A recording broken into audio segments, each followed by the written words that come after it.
noche vamos a hablar de la presencia de Dios. Libro de Números, capítulo 9, versículo 15 hasta el versículo 23 vamos a estar leyendo. Lo tenemos todos. Amén. Leemos la palabra en el nombre del Padre, del Hijo y del Espíritu Santo. Y dice la Biblia: el día que el tabernáculo fue erigido, la nube cubrió el tabernáculo sobre la tienda del testimonio. Y a la tarde había sobre el tabernáculo como una apariencia de fuego hasta la mañana. Así era continuamente. La nube lo cubría de día y de noche la apariencia de fuego. Cuando se alzaba la nube del tabernáculo, los hijos de Israel partían. Y en el lugar donde la nube paraba, ahí acampaban los hijos de Israel. Al mandato de Jehová, los hijos de Israel partían y al mandato de Jehová acampaban todos los días que la nube estaba sobre el tabernáculo. Permanecían acampados. Cuando la nube se detenía sobre el tabernáculo muchos días, entonces los hijos de Israel guardaban la ordenanza de Jehová y no partían. Y cuando la nube estaba sobre el tabernáculo pocos días, al mandato de Jehová acampaban y al mandato de Jehová partían. Y cuando la nube se detenía desde la tarde hasta la mañana, o cuando a la mañana la nube se levantaba, ellos partían. Y si había estado un día y a la noche la nube se levantaba, entonces partían. O si 2 días o un mes o un año, mientras la nube se detenía sobre el tabernáculo, permaneciendo sobre él, los hijos de Israel seguían acampados y no se movían. Mas cuando ella se alzaba, ellos partían. Al mandato de Jehová acampaban y al mandato de Jehová partían, guardando la ordenanza de Jehová como Jehová lo había dicho por medio de Moisés. Gloria a Dios. Vamos a orar. Dios amado, hemos dado lectura a su palabra, Señor. Continuando con el estudio que llevamos, Señor amado, de la Sagrada Escritura. Ahora nos encontramos, Padre, en el capítulo 9 de este libro de Números. Le pido que sea usted usando mis labios, que sea usted, Dios amado de la gloria, hablándonos, Señor, a todos los que nos ha reunido en este lugar conforme a su palabra. Que podamos, Señor amado, estudiar la importancia de la presencia de Dios, Señor. Así como estuvo, Señor amado, entre el medio de Israel, en medio de su pueblo, Dios, es necesario que también su presencia esté en medio de nosotros, Dios amado de la gloria. En su bendito nombre se lo pido, Señor. Amén y amén. Gloria a Dios. ¿Puede tomar asiento, hermanos?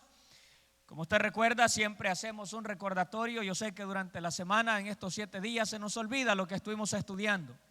Pero si usted recuerda el capítulo 9, estuvimos hablando donde Dios le recuerda al pueblo de Israel o a Moisés, y luego Moisés lo transmite al pueblo, donde Dios viene y le recuerda y le dice: recuerden celebrar nuevamente la Pascua. Ya han pasado 2 años. Vimos que la primera vez que se celebró la Pascua fue cuando Israel salió de Egipto, donde Dios, hermanos, guardó a todos los primogénitos y hizo, hermanos, una matanza entre la nación de Egipto. Entonces eso Dios le dijo al pueblo de Israel como recordatorio, para que no se te olvide a tus hijos y a tu descendencia por generaciones lo que Dios hizo en Egipto. Celebrarán la Pascua por las generaciones.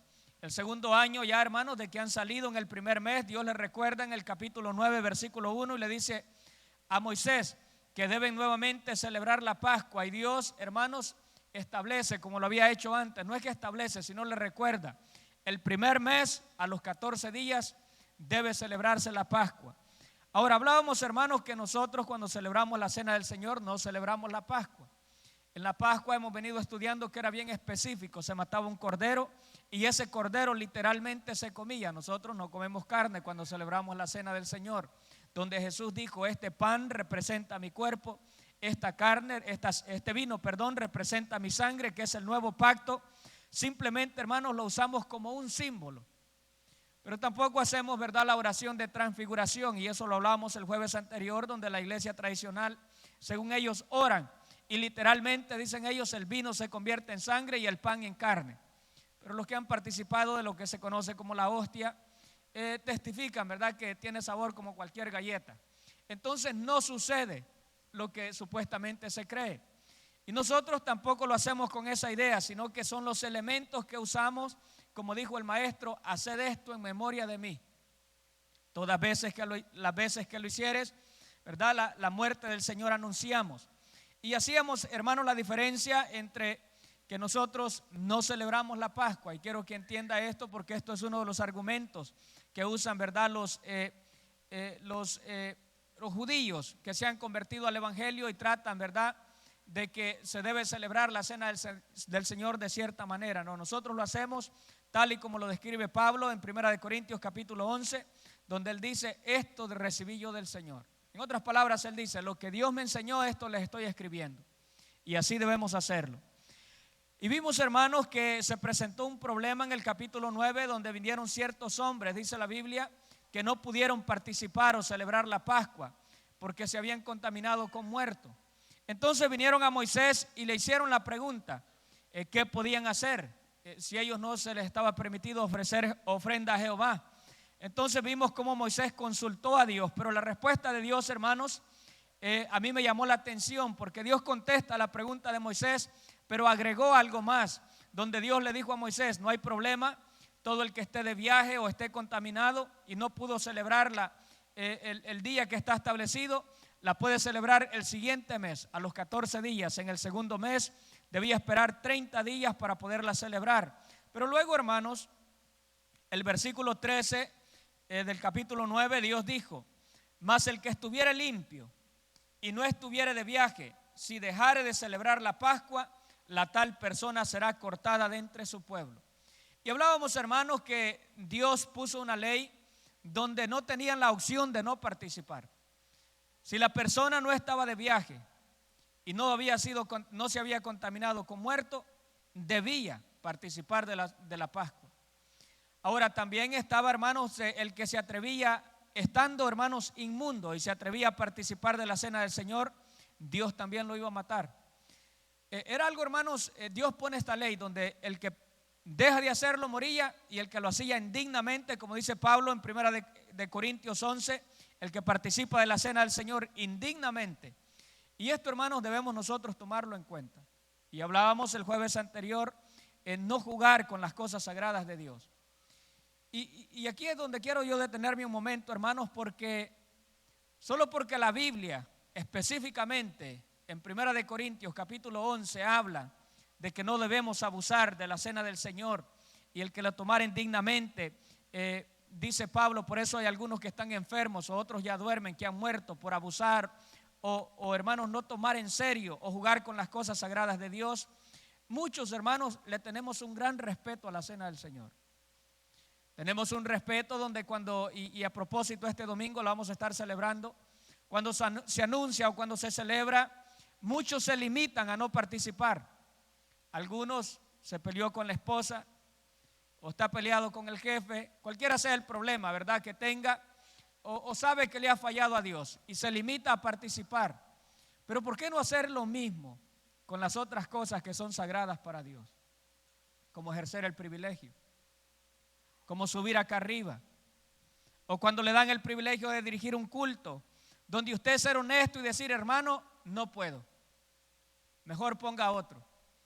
Pero como tomamos esas cosas algo livianas, subimos sabiendo que estamos mal, eso es tomar las cosas sagradas de Dios como juego. Otro problema que sucede en las iglesias entre nosotros los cristianos, y me incluyo yo, es que pecamos. Y decimos en nuestra mente: no, pues ya el jueves regresamos nuevamente a la iglesia y me reconcilio, sabiendo que vamos a volver a pecar. Eso es jugar con Dios. Y mucha gente juega con esas cosas. Y está que se reconcilia y vuelve a caer, sigue en la pornografía, en lo que sea el problema o el pecado que está haciendo, y constantemente creyendo él o pensando de que Dios me perdona, yo lo sigo haciendo. No, eso es jugar con las cosas de Dios. Y algo yo quiero decirle, hermanos, y esto sucede mucho, más que todo entre los jóvenes, donde el joven cree que puede burlarse de Dios, donde el joven dice: no, no hay problema, eso le pasó a mi mamá, o eso le pasó a mi abuela o a mis ancestros, porque no había manera de protegerse. No, ahora la ciencia ha avanzado, si soy inteligente me puedo proteger y a mí no me va a suceder eso. Y luego un embarazo no deseado, el que se creía inteligente. ¿Sabía usted, hermano, que aún la ciencia dice que ninguno de los métodos que el hombre ha inventado para prevenir un embarazo, ahí dice que nada es 100% seguro? ¿Sabía usted que lo único que es 100% seguro es la abstinencia? Y lo que la Biblia recomienda, abstenerse hasta llegar al matrimonio. Pero el hombre, hermanos, creyendo que puede ganarle a Dios, creyendo que somos más inteligentes que Dios. Y lo que no nos damos cuenta es que el pecado, Dios nos va a perdonar si verdaderamente nos arrepentimos, pero el pecado tendrá consecuencias.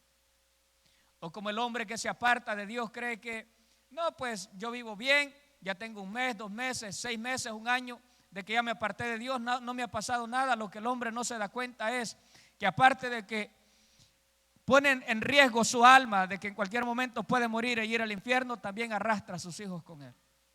Es la consecuencia de apartarse de Dios. Por eso, hermanos, yo quiero hacer énfasis en esta noche, y como lo hacía el jueves anterior, respetemos las cosas sagradas de Dios. Donde Dios estrictamente en el libro de Éxodo, y lo estuvimos leyendo, Dios le dice al pueblo de Israel: no tomes liviano las cosas sagradas entre mi pueblo. Respétalas, ten respeto a las cosas de Dios. Y vuelvo y repito, muchos tenemos respeto e incluso miedo cuando se celebra la cena del Señor. Pero ¿por qué no en las otras áreas? ¿Por qué no en las otras cosas? ¿Por qué cuando uno sabe que anda mal, ir de una vez al altar y decirle: Dios, perdóname, te fallé? Eso es de hombres, reconocer que hemos fallado a Dios. Es el primer paso para la restauración.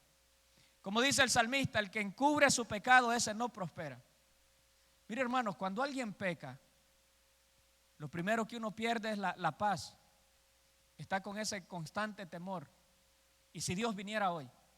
O si alguien me descubre, o si se dan cuenta, me van a quitar el privilegio, voy a quedar avergonzado. Y vive con ese temor. Esa es la consecuencia del pecado. ¿Qué hicieron nuestros padres cuando pecaron allá en Edén?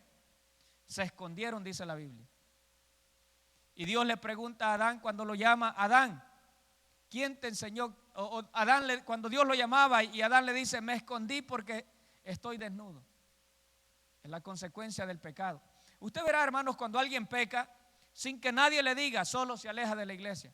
No, para que no te juzgue. Es que la gente va a hablar, y a veces la gente ni le interesa las sinvergüenzadas que usted ande haciendo. Pero la consecuencia del pecado le dice: no, mejor ya no. Mejor ni vayas, mejor escondete o irte a otra iglesia para evitar la crítica. Hermanos, el pecado no se puede esconder. Donde quiera que vayamos, ni así usted llegue a una isla donde no hay seres humanos, ahí llevamos el pecado con nosotros. Y sentimos aquella culpa de pecado porque lo llevamos adentro. Y por eso Dios, hermanos, le dijo al pueblo de Israel que nadie se atreva a participar de la Pascua inmundamente, estando inmundo. Que nadie se vaya a atrever a hacerlo. Y pudiendo hacerlo, no lo hace. También dice el versículo, mire cómo dice, estamos leyendo el versículo 13: mas el que estuviera limpio y no estuviera de viaje, si dejare de celebrar la Pascua, la tal persona será cortada de entre su pueblo. Dios lo iba a matar, por cuanto no ofreció, note, a su tiempo la ofrenda de Jehová. Es que no es cuando ellos decían, era la fecha y el día que Dios había establecido. Y Dios dio un día exacto que se debía celebrar la fiesta, la Pascua, perdón, desde una tarde a la otra tarde, donde terminaba el día hasta donde terminaba el siguiente día. Ya si había sobrado o no alcanzaron a comerse lo que cocinaron para la Pascua, el cordero, no debía dejarse para el siguiente día. Y Dios termina, hermanos, el versículo 13 dice: el tal hombre llevará su pecado. Y esto lo hablábamos, hermanos, de que ya la Pascua, hablando Pablo, dice que Él es nuestra Pascua, hablando de Cristo, el cordero que fue inmolado por nuestros pecados. Todo aquel que pudiendo hacerlo, voluntariamente decide rechazar el sacrificio que Cristo hizo en la cruz, pues él tendrá que afrentar o llevar su pecado. Eso es lo que condena al hombre. Eso es lo que, hermanos, manda a las personas al infierno. Morir voluntariamente sabiendo que pueden ser salvos, donde ellos voluntariamente rechazan a Dios.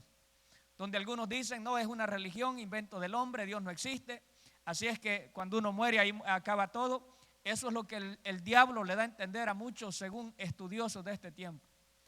Pero la Biblia es bien clara y dice que al nosotros dejar este cuerpo, el alma sale, el espíritu del hombre, y tendrá que ir a un lugar donde usted decide en vida.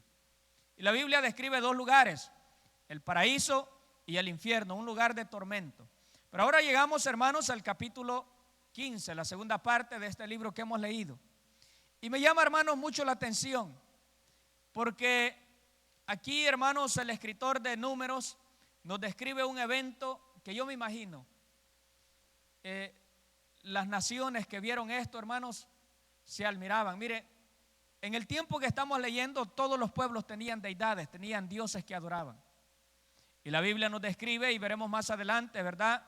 Estaba el dios Baal, estaba el dios Moloc, que eran adorados por los pueblos alrededor de donde estaba Israel. Pero ninguno de los dioses que esos pueblos tenían dio una demostración como la que dio el Dios de Israel en los versículos que hemos leído. Ahora yo quiero preguntarle algo. Yo sé que antes, en ocasiones anteriores, he hecho esta pregunta. Si usted tuviera la oportunidad de vivir en el antiguo tiempo, en el Antiguo Testamento, ¿en qué tiempo le gustara a usted vivir? ¿En el tiempo de Elías, cuando desafió a los profetas? ¿En el tiempo de Adán y Eva? ¿En el tiempo de Noé? ¿En qué tiempo a usted le gustaría vivir? Mire, yo sé que leemos en la Biblia grandes historias como David venció a Goliat, cómo Israel se enfrentaba ante grandes ejércitos con 300 hombres. Grandes historias que leemos en la Biblia, pero ninguna de esas historias o de esos eventos o de esos momentos se compara al momento que a nosotros nos ha tocado vivir. Porque todos los hombres en el Antiguo Testamento anhelaron y murieron con la esperanza de vivir en el momento que nosotros vivimos. Mire, para que usted me entienda, hermanos, la Biblia, cuando comienza en el libro de Génesis, dice que la tierra estaba desordenada y vacía. Y dice que el Espíritu de Dios se movía sobre la faz de las aguas. Pero luego comienza a describir el escritor de Génesis cómo Dios comenzó a crear todo: los árboles, las plantas, los seres vivientes, los animales. Pero luego Dios creó a un ser muy especial que le puso por nombre hombre, donde Dios, hermanos, le dio 3 partes: cuerpo, alma y espíritu. Ese espíritu, el único, y usted verá en toda la creación, el único que Dios sopló aliento de vida, donde sopló su espíritu, fue al ser humano, donde Dios puso su presencia dentro de este ser. Y desde entonces, por eso que Génesis comienza, dice, y el Espíritu de Dios se movía, porque desde ese momento dejó de moverse sobre la faz de las aguas y habitó en un ser humano. Y usted lee Génesis capítulo 1, capítulo 2, donde Dios tenía una comunión cercana con el hombre. Pero capítulo 3, usted verá que en toda la Biblia Dios se apartó del ser humano y nunca más habitó entre los hombres. Hasta ahora, hasta donde hemos llegado, mire, han pasado miles de años, hemos venido estudiando Génesis. ¿Cuántas generaciones han pasado? ¿Cuántas generaciones fueron desde Adán hasta Noé? De Noé, hermanos, con sus hijos comenzaron a reproducirse nuevamente. ¿Cuántas generaciones de Noé a Abraham? Y luego terminamos, hermanos, en Génesis con los hijos de Jacob. Y comenzamos Éxodo con la esclavitud en Egipto. Y hemos llegado ahora hasta Números, cuando 430 años después el pueblo de Israel sale de Egipto. Y vamos en el libro de Números, la trayectoria de 40 años de este pueblo por el desierto. Han pasado miles de años. Y en todos esos años nunca más se nos describe que la presencia de Dios estaba entre los hombres. Hasta nuevamente que llegamos al libro de Números, capítulo 9, versículo 15. Esto, hermanos, es un evento muy especial en lo que a la historia que Dios nos quiere relatar o viene relatándonos la Biblia se refiere, porque nuevamente Dios habita entre mortales. Mire cómo dice lo que leímos los versículos, dice: y el día que el tabernáculo fue erigido. En otras palabras, el día que el tabernáculo se terminó. El libro de Éxodo, cuando estuvimos estudiando, si usted va conmigo al último capítulo de Éxodo, el capítulo 40, Éxodo lo va a encontrar atrás, está Levítico, luego viene Éxodo. En Éxodo 40, si usted lee desde el versículo 33, ahí se nos da ese hermoso detalle cuando se termina el tabernáculo. Dice Éxodo 40, 33, finalmente erigió, esa palabra erigió quiere decir levantó, erigió el atrio alrededor del tabernáculo y del altar y puso la cortina a la entrada del atrio, y así acabó Moisés la obra. Y automáticamente sucede esto: entonces una nube cubrió el tabernáculo de reunión y la gloria de Jehová llenó el tabernáculo. Y no podía entrar Moisés en el tabernáculo de reunión porque la nube estaba sobre él y la gloria de Jehová lo llenaba. Y cuando la nube se alzaba del tabernáculo, los hijos de Israel se movían en todas sus jornadas, Pero si la nube no se alzaba, no se movían hasta el día en que ella se alzaba. Porque la nube de Jehová estaba de día sobre el tabernáculo y el fuego estaba de noche sobre él, a vista de toda la casa de Israel en todas sus jornadas. Imagínense, hermanos, qué escena de haber sido esa. Todas las tribus de Israel alrededor del tabernáculo y cualquier pueblo que cruzaba ese desierto, donde estaba el desierto de Sinaí, donde estaba acampando el pueblo de Israel, podía ver una nube que no se movía en el mismo lugar. Y allá a la distancia me imagino que alcanzaban a ver todas las tribus formadas como Dios había ordenado, que venimos estudiando, y miraban aquella nube. Y vamos a ver más adelante por eso que muchos pueblos llegaron a tenerle miedo al pueblo de Israel. Porque, hermanos, lo que Dios ha venido haciendo o hizo con el pueblo de Israel, como lo sacó de Egipto, que mató a los primogénitos. Faraón murió ahogado con su ejército, donde Dios ha venido, hermanos, obrando con ellos en el desierto. Las naciones se daban cuenta y se daban cuenta de lo que Dios hacía con ellos. Y hermanos, al ver esta escena donde sus dioses nunca habían mostrado o pudieron mostrar, hermanos, una evidencia de que el Dios de ellos estaba entre medio de ellos, como lo hizo Dios entre el pueblo de Israel, donde los pueblos miraban que verdaderamente el Dios de Israel estaba la protección de Dios con ellos, a los pueblos les entraba temor. Pero miren lo que dice la Biblia. Luego dice que el día que el tabernáculo fue erigido, la nube cubrió el tabernáculo. Luego está repitiendo lo que leímos en Éxodo. El tabernáculo sobre la tienda del testimonio.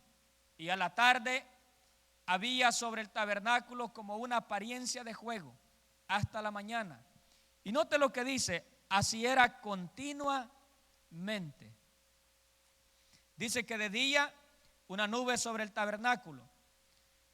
Mira, hermano, esto nos da a demostrar a nosotros, esto, la presencia de Dios, lo vamos a ver de tres formas. Primero, hermanos, cuando la presencia de Dios está, hermanos, en la vida de alguien, o usted anhela la presencia de Dios, yo quiero decirle algo, debe estar seguro que la protección de Dios está en su vida. El sol candente del desierto, hermanos, yo tuve la experiencia de ver cómo calienta el sol en un desierto, donde visité una nación en el África, donde aún los nativos de esa nación, los que han nacido ahí, están adaptados a ese clima. El mediodía, hermanos, como a las 12 en punto, esas personas, si no han tomado bien agua, se desmayan. Eso es lo caliente del calor de un desierto. Entonces Dios envía su nube a cuidar, hermanos, de la nación de Israel. Los cubría del sol candente sobre el día. Ahora, en la tarde, hermanos, ya en la noche que se esconde el sol, en los desiertos se viene un viento y se pone frío. Por eso, hermanos, una persona en el desierto no dura mucho, porque si no se muere en el calor del día, el frío de noche lo mata. Entonces Dios se ideó poner una columna, o dice la Biblia, apariencia de fuego, que los calentaba y al mismo tiempo brindaba luz. Por eso, hermanos, es que un cristiano diga que le han hecho brujería y le pusieron un sapo en el estómago, o un garrobo, lo que usted quiera que inventarse que le han puesto. Yo no creo, porque a un hijo de Dios que camina bien no lo puede tocar el diablo. Ahora, escuchaba, hermanos, y la gloria sea para Dios, escuchaba el testimonio de un hermano que dice que en una ocasión lo llamaron y a propósito, él fue satanista, su nombre es Andrés Andrade. Dice que en una ocasión lo llamaron. Él lo habían invitado a predicar a una iglesia y después de predicar le dijeron: hermano, queremos que vaya a orar por la hija de una hermana, es cristiana y le han hecho brujería. Él salió de ese mundo, de ser brujo, y dijo él: pero ¿cómo es esto? A mí se me ha enseñado y yo he visto a través de la Biblia y creo firmemente que el diablo no puede hacerle brujería a un cristiano. Y él se fue con esa duda a orar por esta joven. Dice él que antes de ir se puso 3 días de ayuno, preguntarle a Dios, cuestionando a Dios: Dios, ¿cómo es esto? Que es tu hija y el diablo ha podido hacerle daño a esta joven. No, dice que terminando ya casi los 3 días de ayuno, Dios le habla y le dice: ve y ora por ella, porque está en pecado. Y cabal vivía con un pandillero. Hermanos, a un cristiano que está bien de la mano de Dios, el diablo no lo puede tocar. El problema es cuando jugamos con Dios. Que hay muchas personas que creen que podemos estar de la mano con el mundo y aparentar en la iglesia. No, no podemos hacer esas cosas, hermano. Mire, la Biblia dice que el diablo anda como león rugiente, buscando a quien devorar. ¿Cree usted que será presa fácil alguien que solamente está de apariencia en una iglesia? Se pone la corbata, camisa manga larga, anda una Biblia, pero saliendo de este lugar es más sinvergüenza que un inconverso allá afuera. Hermanos, y no me voy a cansar yo de decirle a usted esto, y espero que de todo lo que hablamos aquí se le quede esto: no juguemos con Dios. El hombre cree que puede jugar con Dios o con Satanás, donde muchos se atreven a venderle el alma al diablo y creen que ellos están en control. No, no, no, el diablo simplemente les da lo que piden para mientras los tiene engañados. Con esos personajes no podemos jugar. El diablo, bien claro, Juan capítulo 10, versículo 10 dice que tiene una misión, y su misión es robar, hurtar y destruir. Robarle la paz al hombre, hurtarle, hermanos, o quitarle la oportunidad de ser salvo y destruir su vida. Cuando cumple esa misión, el diablo ha cumplido con su misión y no descansa y se mueve a la siguiente víctima y arrastrando miles de almas al infierno. Cuando también Juan dice en el mismo capítulo, dice: pero Dios ha venido para dar vida y vida en abundancia. Pero al hombre se le hace tan fácil, sabiendo esto, y yo sé que todos estamos escuchando en esta noche, y aún sabiendo eso, me atrevo a decir que van a haber algunos que se van a atrever a pecar todavía. En una ocasión Jesús, cuando andaba en su ministerio, 3 años de ministerio, dice la Biblia que vio sobre la ciudad de Jerusalén y dijo: Jerusalén, Jerusalén, ¿cuántas veces quise tenerte como la gallina cubre a sus polluelos? Mire, eso quiere Dios con todos sus hijos, darle su protección, cubrirlo. Pero el hombre voluntariamente se aleja de la protección de Dios, se aleja de la presencia de Dios. Por eso es que el versículo 6 dice: y así era continuamente, la nube lo cubría de día y de noche la apariencia de juego. Pablo, escribiendo en Romanos capítulo 8 versículo 31, le hace una pregunta y dice: si Dios con nosotros, ¿quién contra nosotros? Pero debe estar Dios con nosotros. Donde usted está seguro que la presencia de Dios está con usted. Y vamos a ver más adelante, hermanos, que hubo un momento donde la nube se alejó del tabernáculo, donde Israel, se recuerdan que venimos estudiando, donde el arca del pacto, donde estaba el arca del pacto, el lugar santísimo, ahí moraba, ahí posaba la presencia de Dios y nadie podía entrar. Ya vimos acá en Éxodo 40, donde dice que desde el momento que la nube descendió sobre el tabernáculo, ni Moisés mismo podía entrar. Solo a un hombre se le dio autoridad entrar una vez al año y fue al sumo sacerdote.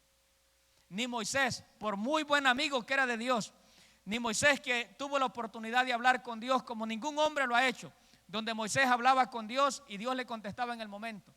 E incluso tuvo la oportunidad de verle las espaldas a Dios, ni Moisés. ¿Por qué sería? Por su condición, la condición de pecado. No podía estar en la presencia de Dios. Pero yo quiero que notemos algo, hermanos, en esta noche.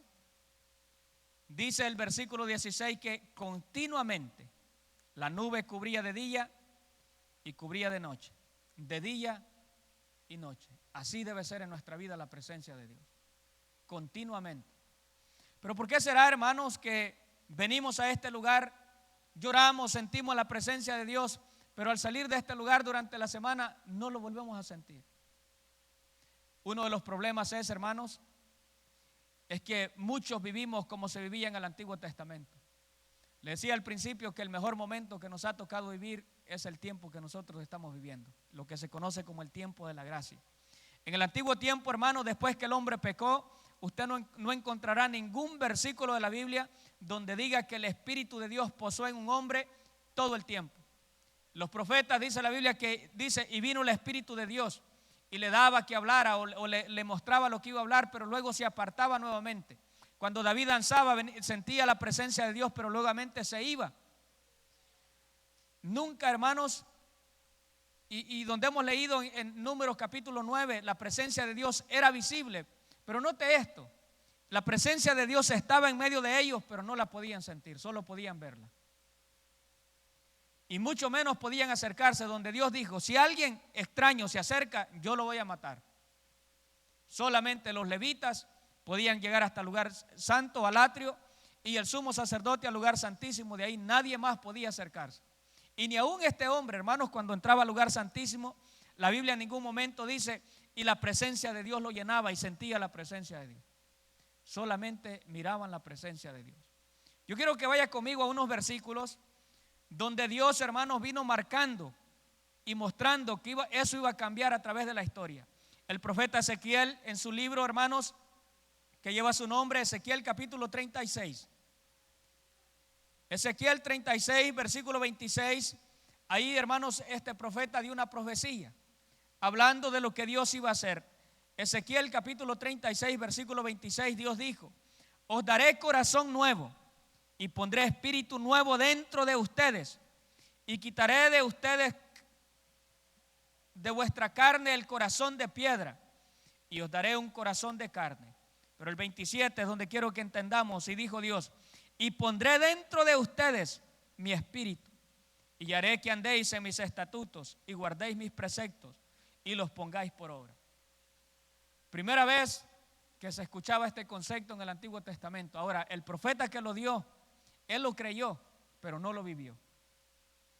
Esto se cumple, hermanos, cuando usted va al libro de los Hechos, donde Dios dijo que era necesario que él muriera y fuera quitado de entre medio para que viniera el Consolador, el que iba a estar con ellos, hermanos, no solo por un momento, no solo en cierto momento cuando el Espíritu les daba que hablasen o que los usaba.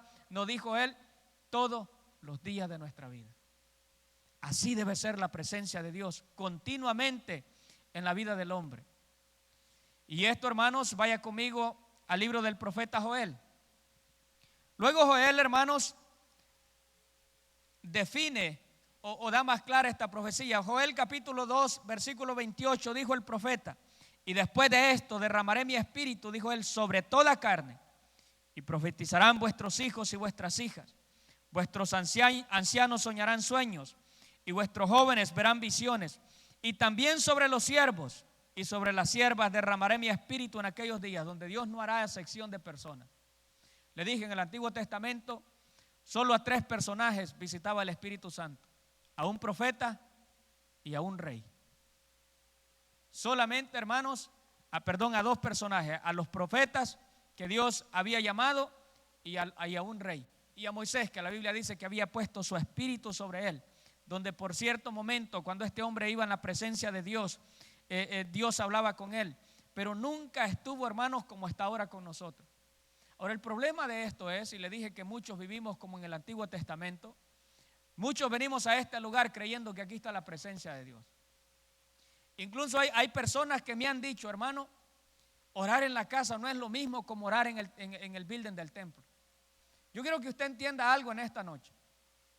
Desde el momento que nosotros salimos de este lugar, este es un simple edificio y queda vacío. Pero desde el momento que uno de ustedes pone el pie en este lugar, la presencia de Dios se hace presente, porque la traemos adentro. No está en este lugar. Usted nunca diga: voy a buscar la presencia de Dios a la iglesia. No, debemos ya traerla adentro. La presencia de Dios, hermanos, gloria a Dios. El problema con esto, hermanos, el problema con esto es que en nuestras casas, y lo he dicho antes, usted tiene un lugar donde cocina, tiene un lugar donde va al baño, un lugar donde duerme, un lugar donde tiene la pantalla de 80 pulgadas. Pero yo le pregunto a usted: ¿tiene un lugar específico donde usted ha designado donde va y ora con Dios todos los días? Ese es el problema. Los jóvenes tienen el lugar donde tienen su Xbox, su PlayStation, todos sus juegos, o donde se tiran en la cama a pasar en Facebook, chateando, Instagram. Pero tenemos un lugar donde vamos y hablamos con Dios, donde la presencia de Dios no solamente se ve, se manifiesta, la sentimos en nuestra vida. Ese es el problema ahora en la iglesia. Venimos a este lugar a buscar la presencia de Dios, cuando ya deberíamos traerla dentro nosotros. Ahora esto, hermanos, cuando entendemos esto, que la presencia de Dios debe estar continuamente en nosotros, se hace ilógico para un cristiano poder pecar. Mire, la cosa más loca que puede hacer un cristiano que ya conoce de Dios, o absurda, es esconderse para pecar. ¿Qué dice la Biblia? Si te fueres a las estrellas, ahí llevamos a Dios. Si te escondieres en lo profundo de la tierra para pecar, ahí está Dios porque lo llevamos adentro. Así es que, hermano, desde el día que usted recibió a Cristo y la presencia de Dios está con usted, usted ya no puede esconderse para pecar. Dios sabe lo que nosotros hacemos. A que usted apague la luz allá escondida donde ya papá, mamá no ve, o lo que usted esté viendo en el teléfono, pornografía, lo que sea, Dios conoce porque la presencia de Dios está con nosotros. Ahora, el problema con esto es, y yo quiero que usted se identifique en esta noche, ¿cuántos están pecando ya no sienten remordimiento? ¿Cuántos están pecando ya para ellos es normal decir 2, 3 malas palabras en el trabajo? Como lo digo en inglés, ya es normal, se ha vuelto un malcriado profesional. El problema es que ya el Espíritu, la presencia de Dios no está para redarguirlo. Ya Dios se apartó, su presencia se apartó, ahora operamos en la carne. Y el problema de esto es, hermanos, es que nos pasa como la gente del Antiguo Testamento, solamente nos quedó la rutina del orar, de andar una Biblia, pero ya la presencia de Dios no está. Yo lo he dicho muchas veces, usted puede ser un cristiano de apariencia y no tener la presencia de Dios. Comprar una Biblia, cualquiera la compra. Una camisa blanca, ponerse una corbata, cualquiera lo puede hacer. Incluso subir a un altar y 2, 3 puntos que aprendió en el instituto, cualquiera lo puede hacer y no tener la presencia de Dios. ¿Cuántos hombres han predicado estando en pecado? ¿Cuántas personas han ministrado estando en pecado? Y Dios en su misericordia no les ha quitado la vida, pero eso es jugar con Dios. Un cristiano que peca, hermanos, está jugando con Dios. ¿Qué dice Pedro, hermanos, hablando de esto? Y lo hablábamos en una reunión el otro día. El que después de haber conocido, dice Pedro, voluntariamente vuelve a pecar. Hablando del libro de Hebreos, perdón, dice, ya no hay perdón porque ha pisoteado la sangre de Cristo. Lo único que nos da la salvación y nos perdona los pecados, venimos y lo pisoteamos. ¿Será que tiene perdón alguien? Hermano, yo no sé, y ningún hombre puede decirle, usted tiene la presencia de Dios o la presencia de Dios ya se alejó de su vida. No, usted debe saber. David era un hombre que cuando pecó, él decía, he pecado contra ti y solo contra ti he pecado. Y este hombre se humilló y buscó a Dios y le decía, no quites tu presencia de mí. Que se vayan todos, que se me quiten todo, pero no tu presencia. Este hombre estaba diciendo, ni aún estoy dispuesto a perder el reino, aunque mi descendencia no se siente en el trono, pero no me quites la presencia. Pero nosotros, hermanos, por $20 más, cambiamos la presencia de Dios. El jefe le dice, mira, no te vayas, te necesito.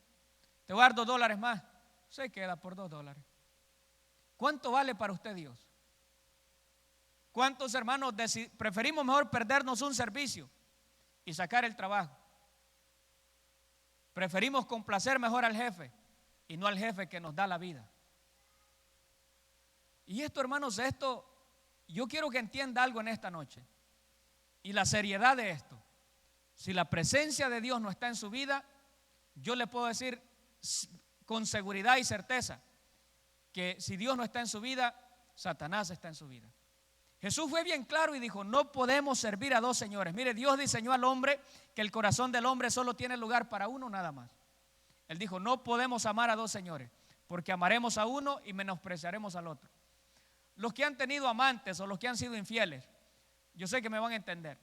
Desde el momento que usted le empezó a gustar a otra mujer, comenzó a perderle el amor a su esposa, porque no podía tener las dos en el corazón. Y siguió con ella por obligación, por sus hijos, o porque ya estaban casados, o porque iban a decir los demás, pero ya no la amaba, porque el amor se fue. Lo mismo sucede con Dios. Desde el momento que la presencia de Dios ya no está en nuestra vida y comenzamos a amar las cosas del mundo, el pecado, desde ese momento usted le perdió el amor a Dios y ya no está en su corazón. Y la presencia de Dios desde ese momento ya no está en su vida. Mire, hermanos, le decía que no solamente en este lugar se puede adorar. Y Jesús lo dijo hablando con una mujer pecadora. Vaya conmigo al Evangelio de Juan. Todos lo hemos leído, la mujer samaritana.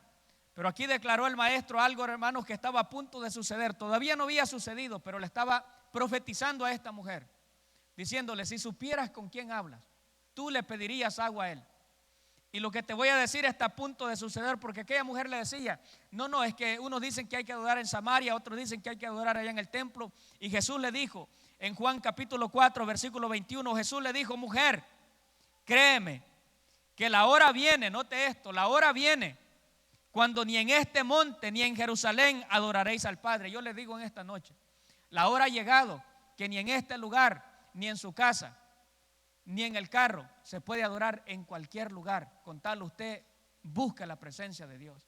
Y le dijo Jesús, 22, vosotros adoráis lo que no sabéis, nosotros adoramos lo que sabemos, porque la salvación viene de los judíos.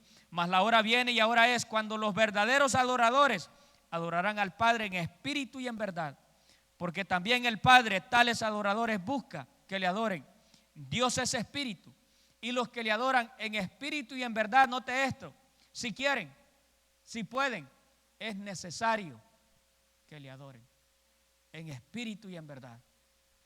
Pero a veces venimos a adorar pensando de que el trabajo no quedó terminado, el problema en el matrimonio que solo pasa peleando, el problema que tiene allá en su país que le quitaron las tierras y está peleado con sus hermanos. Y así venimos. No se puede adorar a Dios de esa manera. Cuando venimos a adorar a Dios, o cuando usted va en su casa o en su carro y va hablando con Dios, usted debe de brindarle la atención completa a Dios. Eso es buscar la presencia de Dios. Pero nosotros queremos hacerlo a nuestra manera y nos lleva al siguiente punto. Volvemos allá donde estábamos, hermanos, en Números capítulo 9, y el versículo 18 dice que el pueblo de Israel se movía. ¿Cómo dice ahí el versículo? Cuando ellos querían, hacían lo que ellos querían. Miren lo que dice el 18, Números 9, 18. Al mandato de Jehová los hijos de Israel partían, y al mandato de Jehová acampaban. Todos los días que la nube estaba sobre el tabernáculo, permanecían acampados. ¿Al mandato de quién? Mire, cuando la presencia de Dios está en su vida, Él lo dirige a usted. Si usted se ha quejado muchas veces que solo es dolores, sinsabores, ya no tiene paz, ya la paz se fue de su corazón, solo es amargura, solo es tristeza, yo quiero que se detenga un momento y examine si va caminando tomado de la mano de Dios. Porque creemos que hay caminos que son rectos, pero el final es camino de muerte. Si usted es de aquellos, y hemos hablado muchas veces, donde ha ido y ha dicho, Señor, ¿cuándo voy a salir de esta miseria? Señor, ¿cuándo voy a salir de esta pobreza?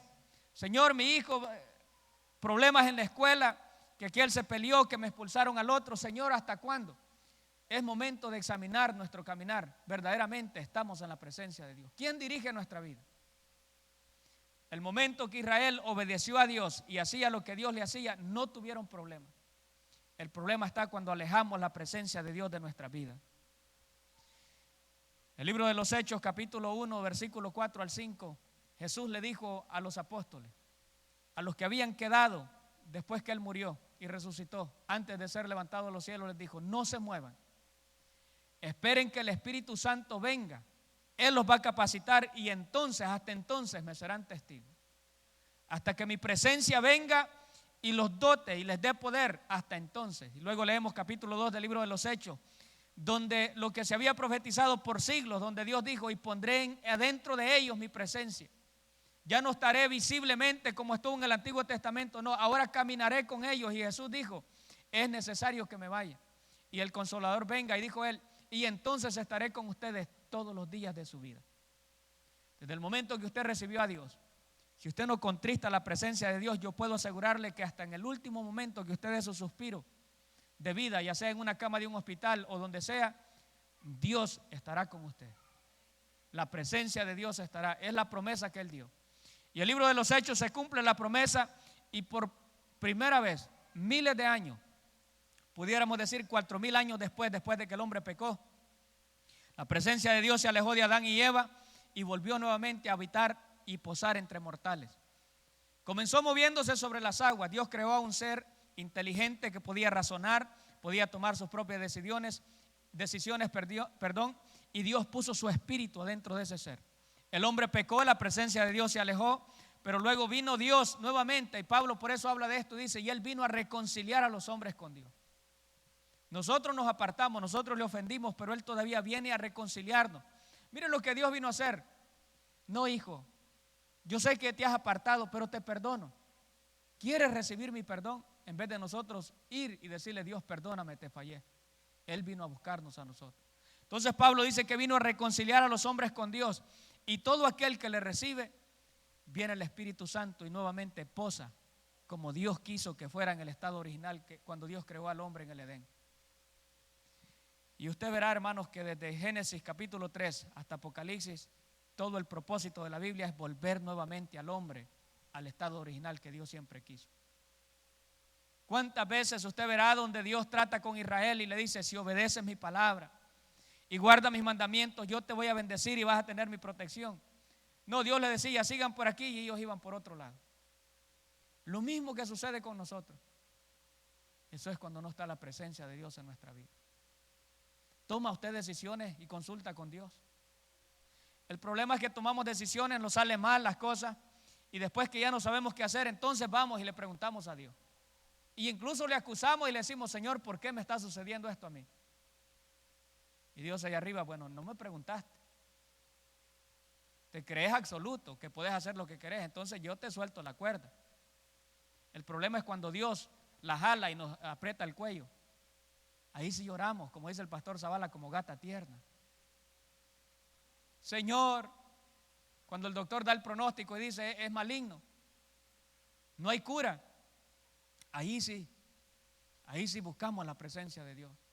¿Por qué esperar hasta ese momento? Yo quiero llevarle a una porción de la Biblia ya para ir cerrando. Yo sé que el tiempo corre. Vaya conmigo al primer libro de Samuel, allí en el Antiguo Testamento. El primer libro de Samuel, hermano, nos habla de que el pueblo de Israel, como en muchas ocasiones, ha ido a la guerra contra los filisteos. Y sucede algo curioso. Primera de Samuel, capítulo 4, se nos registra esta historia, dice: y Samuel habló a todo Israel. Por aquel tiempo salió Israel a encontrar en batalla a los filisteos y acampó junto a Benezer, y los filisteos acamparon en Afec. Y los filisteos presentaron la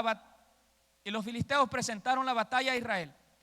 Y trabándose el combate, Israel fue vencido delante de los filisteos, los cuales hirieron en la batalla en el campamento como a 4,000 hombres. Cuando volvió el pueblo al campamento, los ancianos de Israel dijeron: ¿por qué nos ha herido hoy Jehová? Note, ¿a quién le echan la culpa? ¿Por qué nos ha herido hoy Jehová delante de los filisteos? Y hasta entonces dijeron: mire, traigamos a nosotros de Silo el arca del pacto de Jehová, para que viniendo entre nosotros nos salve de la mano de nuestros enemigos. ¿Cuántos hemos hecho eso? Lo que vengo diciendo, las cosas salen mal. ¿Por qué, Dios? Si yo soy tu hijo más querido. El problema es que la presencia de Dios no estaba entre medio nuestro. Ni consultamos a Dios y hicimos lo que pensábamos, lo que a nosotros más bien nos pareció, o hemos vivido un evangelio como nosotros nos da la gana. Números 9 dice que hacían conforme a Dios les indicaba. Hay cristianos que, ¿cuántas veces hemos dicho que debemos perdonar, que no debemos tener rencor en nuestro corazón? Hay que diga lo que él quiera, como no fue él que lo dañaron y como no es él el que ha experimentado, yo voy a vivir como yo quiero y a ese viejo no lo perdono. Pues viva como usted quiera. El afectado va a ser usted al final. A mí no me afecta que usted perdone o no quiera perdonar. Y algo que le voy a decir de no perdonar. Mire, hermano, el que no perdona se consume él solo. El que no perdona, en cualquier momento se le viene a esa persona a la mente y comienza a maldecirlo, que se muera, que ojalá, y aquel ni se acuerda. El que ofendió vive tranquilo. El que se está consumiendo, turbado en pensamiento y pierde la paz, es el ofendido. Pero cuando uno perdona, ya no hay deuda que estar pensando. Ya nadie le debe nada. Usted perdonó, vive en paz, olvidó la ofensa. Pero como es difícil, no, hermano, es que lo que me hizo esa vieja es que no la puedo perdonar. Y es que si usted supiera, como usted está tranquilo, como no se lo hicieron a usted, pues no es problema suyo, hermano. Mi deber es decirle lo que la Biblia enseña. Entonces el pueblo de Israel reclamó a Dios. Y entonces comenzaron a pensar bien de la cabeza y dijeron: bueno, vamos a traer el arca del pacto de Silo. El versículo 4: y envió el pueblo a Silo y trajeron de allá el arca del pacto de Jehová de los ejércitos, que moraba entre los querubines. Y los dos hijos de Elí, Ofni y Fines, estaban allí con el arca del pacto de Dios. Y aconteció que cuando el arca del pacto de Jehová llegó al campamento, todo Israel gritó con gran júbilo, que la tierra tembló. Note esto. Y oyeron los filisteos. Cuando los filisteos oyeron la voz de júbilo, dijeron: ¿qué voz de gran júbilo es esta en el campamento de los hebreos? Y note esto. Y supieron que el arca de Jehová había sido traída al campamento. Y los filisteos tuvieron miedo, porque decían: ha venido Dios al campamento. Y dijeron: ay de nosotros, pues antes de ahora no fue así. Ay de nosotros, ¿quién nos librará de la mano de estos dioses poderosos? Estos son los dioses que hirieron a Egipto con toda plaga en el desierto. Esforzaos, oh filisteos, y sed hombres, para que no sirváis a los hebreos como ellos os han servido a vosotros. Sed hombres y pelead. El problema es que el instrumento que representaba la presencia de Dios había llegado, pero ya la presencia de Dios no estaba. Y eso sucede con muchos cristianos. Usted puede tener la palabra de Dios y puede andarla debajo del brazo, pero si no la aplica a su vida, de nada sirve. Puede saber que la oración es el arma más grande del cristiano, pero si no ora, de nada sirve.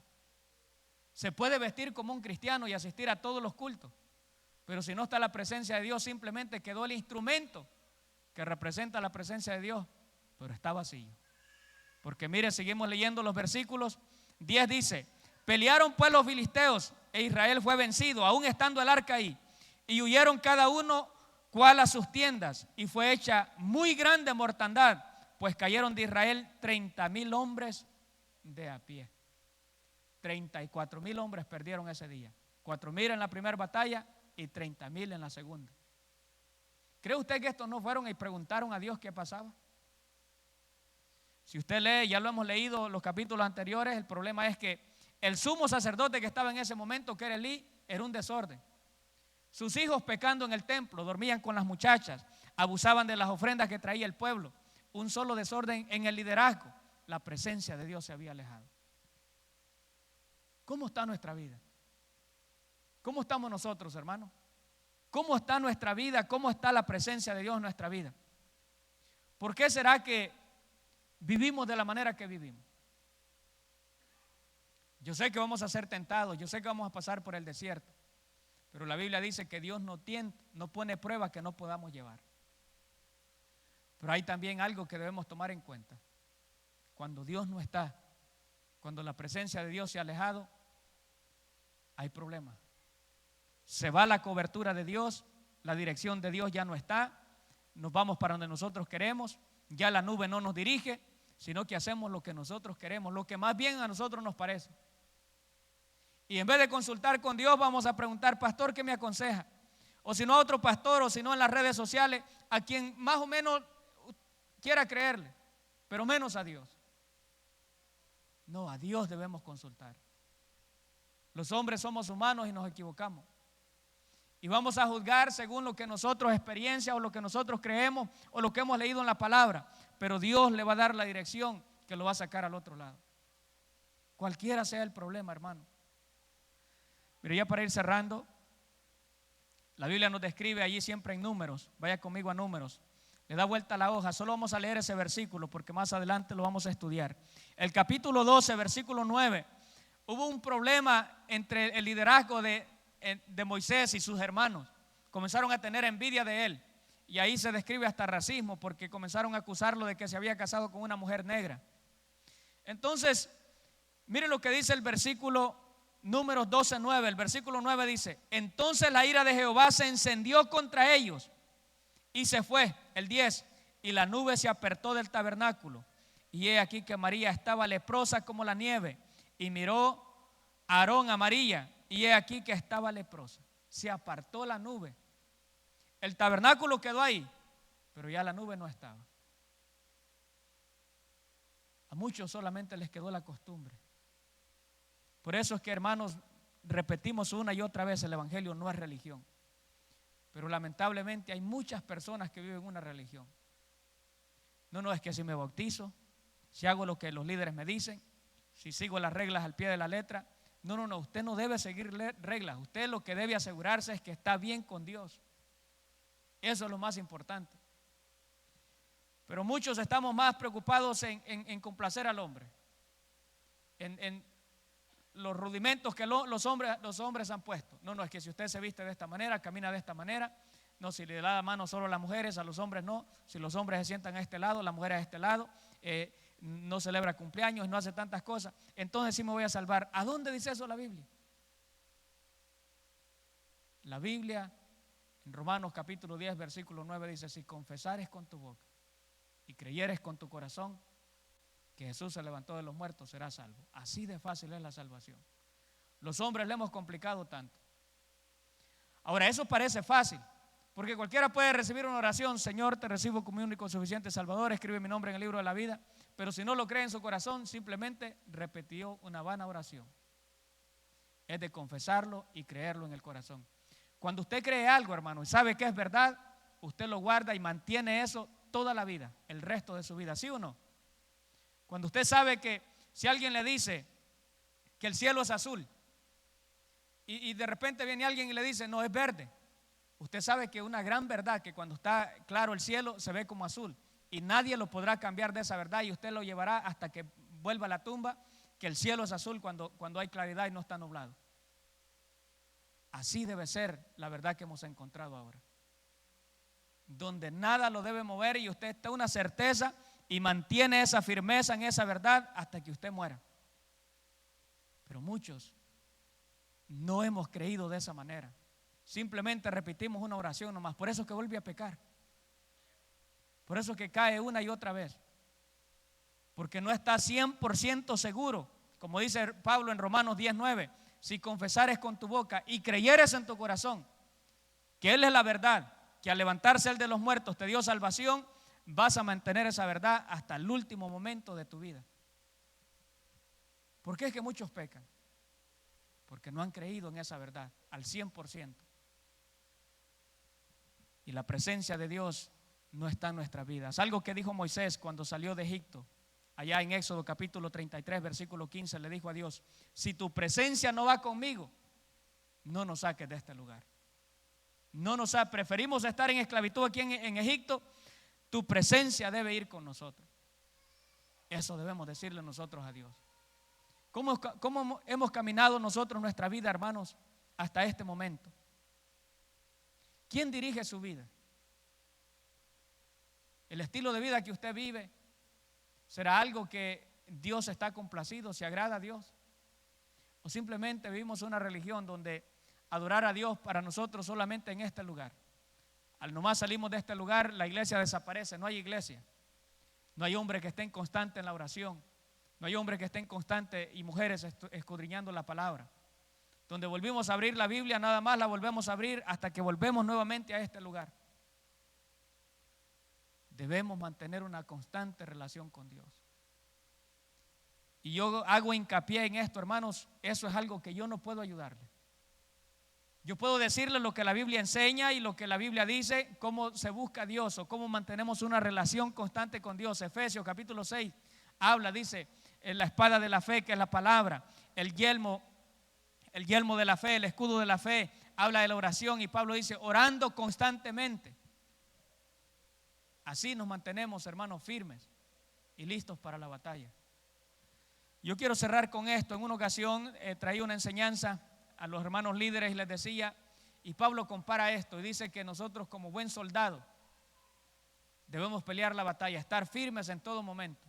Un soldado, hermanos, cuando está ejerciendo su tiempo en el ejército, es obligación mantenerse físicamente preparado en todo momento. Por eso es que usted lo ve corriendo casi todo el tiempo, porque en cualquier momento lo mandan a la guerra y debe estar preparado. Pero si no corre, si se dejó engordar, ese va a ser un fracaso en la guerra. Y el problema es que no solamente va a morir él, puede causar la muerte de otros. Y así sucede en el evangelio muchas veces, donde somos un ejército y cada uno va peleando y todos vamos jalando y luchando y siguiendo a la meta hasta el final.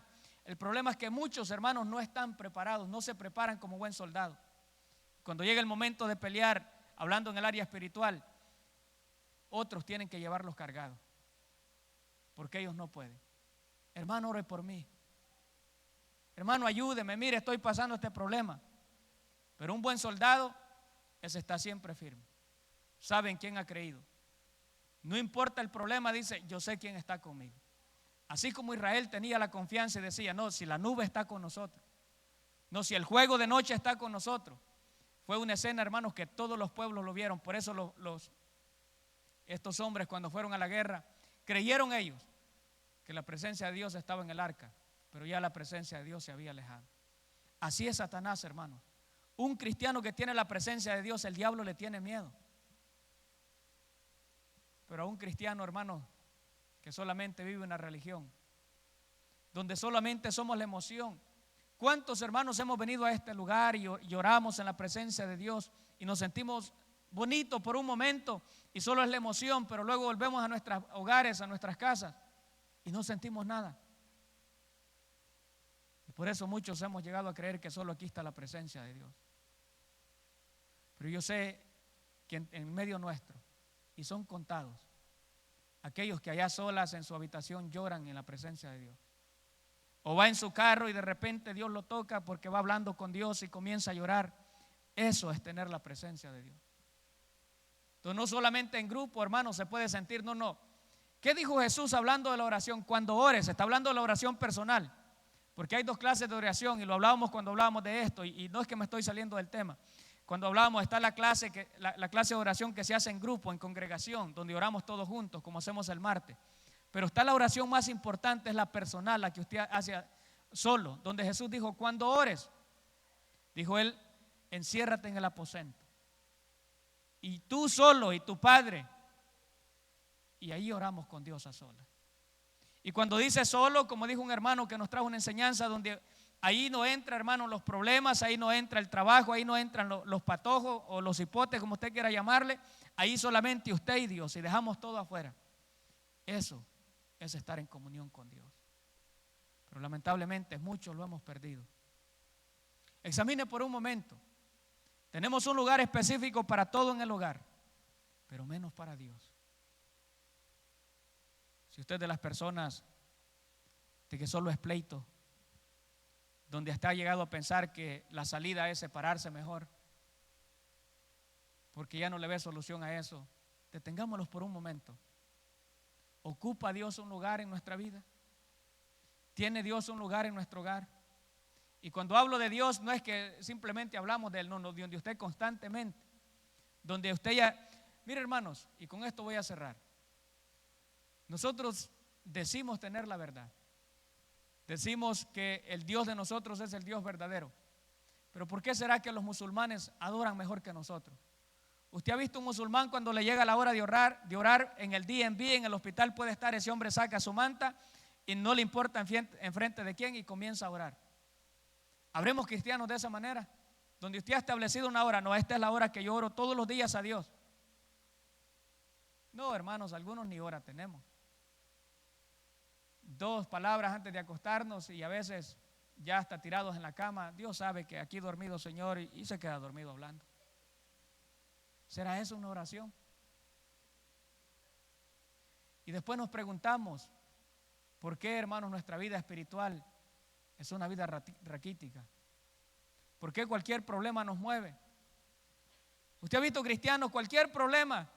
No, pues si dejó todo tirado, ya ni le habla a la gente en la iglesia, de repente llega y busca a quien le diga, hermana, se siente bien, o hermano, porque anda buscando con quién desahogar la miseria que anda. No, un cristiano que tiene a Dios, hermano, ese canta victoria en todo momento. Vamos a ponernos de pie. La presencia de Dios en nuestra vida. Yo quiero que examinemos